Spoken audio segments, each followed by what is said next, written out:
August marks the start of ramping up game releases into the fall, so here's a big list of 10 games releasing in August 2019 that you might want to pay attention to. Let's get started off with number 10 and talk about Oninaki. Now, this is a JRPG from Tokyo RPG Factory. They've made a couple of games now. You might know them as the makers of I Am Setsuna that released a few years back. And in this one, you play as a watcher, this guy who can kind of swap between the real world and a sort of lost world. There is combat that looks pretty solid. It revolves around your character summoning these daemons to fight alongside you. And visually, it's looking really great. It looks like you're getting full-size character models this time around. You're not getting small little things. And I gotta say, Tokyo RPG Factory is an interesting developer because they set out very specifically to make like PS1 era JRPGs, and they succeed, but they just never really stick with me. This one, Oninaki, looks absolutely the most exciting so far of the games they've made. They do know how to build worlds, they know how to write, and the music is always kick-ass, and it looks like that might be the same here, so I'm gonna keep my eye on it. It releases August 22nd on PC, PS4, and Nintendo Switch. But next up at number 9, we gotta talk about Blair Witch. This surprise game based on the Blair Witch lore is coming out this month, and we still don't really know too much about it. It is a console exclusive on Xbox One, but it's also releasing on PC, and most notably, it's from the people behind Layers of Fear 2, which is a really kick-ass horror game, so I'm hoping this thing turns out to be great. I'm still skeptical just because we haven't seen too much, but details-wise, we know that you are an ex-cop who is searching for Ellis, a lost boy. It apparently takes place 2 years after the events of the original Blair Witch movie, which is one of my favorites of all time, and there's a dog in the game. You have a dog named Bullet that helps you out, but the game is primarily focused around exploration,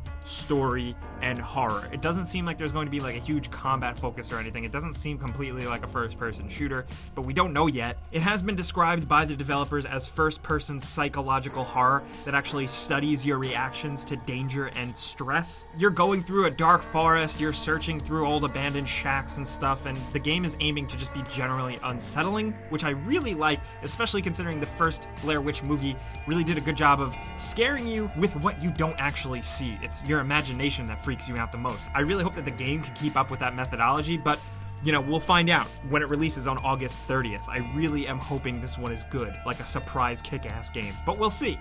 Next up at number 8, we have Rebel Galaxy Outlaw. This is a slightly Western-themed space exploration game. You explore space, you fly around, there's focus on combat and trading, and it's a follow-up to Rebel Galaxy that was a smaller game that released that actually people really enjoyed. Rebel Galaxy Outlaw essentially takes that game and just puts it on a bigger scale. Bigger explosions, more gameplay, more of a budget, and it looks like a game that PC players should just really get into. This is a PC-ass game. As of right now, though, it is an Epic Games exclusive, but it is releasing on August 13th.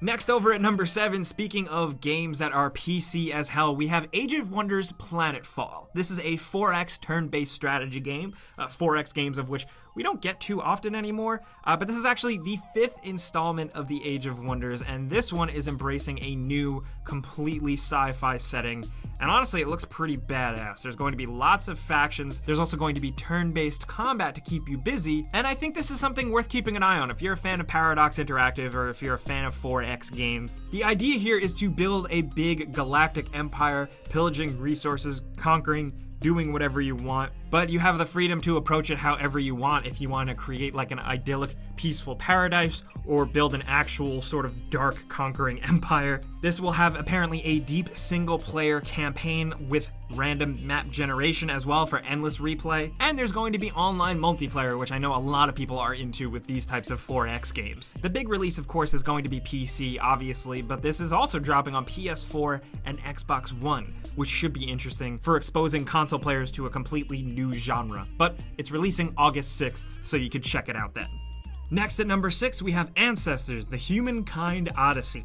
Now this game is interesting because it's from one of the creators of Assassin's Creed originally, Patrice Désilets. But this game, interestingly enough, made a big splash when it was announced because of his pedigree, and then kind of went dark. But essentially what this game is, it's 10 million years ago, and it's like a third-person adventure survival game. It kind of sounds like you escort your early human through a harsh environment, kind of growing and learning how to use your hands to survive, while slowly evolving and progressing and becoming modern man.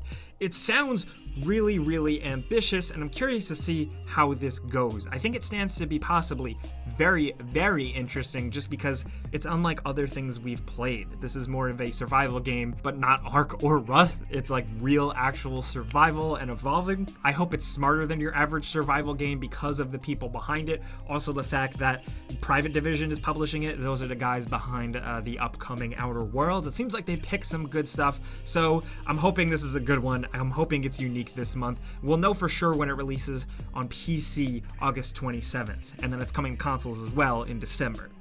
But next up at number 5, we have Remnant, From the Ashes. This is an action survival shooter from Gunfire Games, the folks behind, most recently, Darksiders 3. Now, this has been dubbed kind of like a Dark Souls-like shooter. I know that kind of pisses people off. I don't know about that. But my takeaway so far has been, from what I've seen, that it has really cool character designs. Combat involves some fairly tight-looking third-person shooting. There's shooting, dodges, a melee attack, special attacks like summons, and a really cool AoE blast. Apparently, there is going to be loot and progression, but the designers didn't want the game to be focused on a grind like The Division or Destiny. They wanted everything you have to feel like a big deal and you keep it for a long time. And the gameplay is more of a focus than the loot. I'm curious to see how this goes. I think this is one of those games that stands to be embraced by a smaller community that absolutely loves it, especially with these cool character designs. But it could also just blow up and find some big mainstream success too. I don't know. But it's releasing on August 20th for PC, PS4, and Xbox One, so we'll find out what the deal is then. Over at number 4, we have the Dark Pictures, Man of Medan. This is from Supermassive Games, the developers behind Until Dawn. The big thing is this time, though, is that this isn't a PlayStation 4 Sony exclusive. This is multi-platform, and it's published by Bandai Namco, but thankfully, Supermassive Games is sticking to what they do best, and that is horror in a sort of cinematic third-person drama thing. This, like Until Dawn, is going to serve more as like an interactive story with multiple branching storylines and different endings and different outcomes. You play as about 5 different characters who are Americans on the open seas who come across a spooky ghost ship and then they explore it. And honestly, I'm all about that because spooky ghost ships is a very cool horror thing, but hasn't been explored in video games too much, and I'd love to see their take on it. Interestingly enough too, the Dark Pictures is the first part of a planned horror anthology series from Supermassive, and each one is going to approach different avenues of horror. I'm really curious to see how this works out. I got to check this out at a preview at PAX East last year, and I will say that the trailer makes the game look kind of rough, but in-game the graphics are great. It seems very entertaining and just kind of like more of what you expect like Until Dawn, and I'm about that. But thankfully it's releasing on PC, PS4, and Xbox One August 30th. Next, over at number 3, we have World of Warcraft Classic. Blizzard is kind of billing this as a, and I quote, faithful recreation of the original World of Warcraft. I mean, guys, believe it or not, this game has existed, World of Warcraft, for 15 years. So World of Warcraft Classic is essentially returning it to how it existed in 2006 with a bunch of refinements. This has had alphas and betas already, and there's been a lot of positive buzz behind it from fans and just people who have gotten their hands on it. And I'm really curious to see this just because it's unprecedented. For an MMO to just be this large and this long running, they can do whatever they want, and a return to form like this as a fun diversion is really cool. It's good for someone like me who only dabbled in Warcraft back in the day, who hasn't played anything recently. I just want that same thing again. But it also could be good for fans that have been playing consistently, because this can serve as just like a nice change of pace going back to the old way. I'm really curious to see how this pans out, because we haven't seen stuff like this really before, except for just like regular remasters of old games. But an MMO is totally different, dude. It's finally getting its full release for everyone to access August 27th on PC. But coming down to number 2, we have Astral Chain. This is a Platinum Games joint, and it's a Switch exclusive. Interestingly enough, the lead designer is behind Nier Automata, and the game is being supervised by Hideki Kamiya, the legendary designer behind stuff like Devil May Cry. There's cool, stylish, fast movement, over-the-top combos, kind of just smashy action combat, very much Platinum Games combat stuff, which I think is what they're really good at. But you're also playing as a rookie police officer, and there are crime fighting and mystery solving elements similar to the Arkham games. You also have mundane stuff, and you have an actual desk that you report to. But on the more fun side, you have Legion minions to unlock, and they can assist you in combat and gameplay. And apparently the game is a bit open, but it does have dungeons and cool boss battles. And judging from what we've seen so far with the trailers and just the general style, I'm all about this game. I really hope it's great, and I also hope, the recent trend lately has been a lot of Switch games have had some technical issues here and there, like keeping up with the frame rate and everything. I hope the Platinum can make this game solid and perform well and just perform fun. I just really hope this one's good. It's going to be one of the bigger Switch exclusives, and definitely of this month when it releases on August 30th. It feels like every game is releasing at the end of August, and that's no different from Control at number 1, which is releasing August 27th. This is from Remedy Games. For the uninitiated, Remedy is the developers and creators behind stuff like the original Max Payne, Alan Wake, and Quantum Break most recently. This game is centered around a US government agency called the Bureau of Control, and they deal with paranormal things and phenomena that essentially violate the laws of science. They keep all of this stuff holed up in their HQ in New York City in this big spooky skyscraper, and you're smack dab in the middle of it as Jessie Faden, a woman who's searching for her younger brother that was kidnapped by this bureau. I'm paraphrasing, there's more to it, but it's a Remedy game. It seems like one of its strangest games, storytelling-wise, in terms of being really abstract, David Lynchy bizarreness, which is honestly what you come to expect, but from what we've seen and what we've played at hands-on events, it seems to go the furthest. It does have combat that seems very punchy and fast and aggressive, reminiscent of Quantum Break, but the added powers elements with the physics-based engine just seems really cool and different. Not to mention the environment, which is apparently the star of the show here, is more of a bigger, explorable area similar to a Metroidvania-style game. It's published by 505 Games, so it has no platform exclusivity, and I'm really curious to see this just as a massive Remedy fanboy. It's releasing on PC, PS4, and Xbox One, and again, on August 27th. Those are some games that we're really looking forward to, but we got more that we couldn't fit in the list. These are some bonus games, starting off with Rad, the roguelike game that we've played, and it's actually way cooler than it looks. You'd be surprised. That's releasing on PC, PS4, Xbox One, and Switch on August 20th.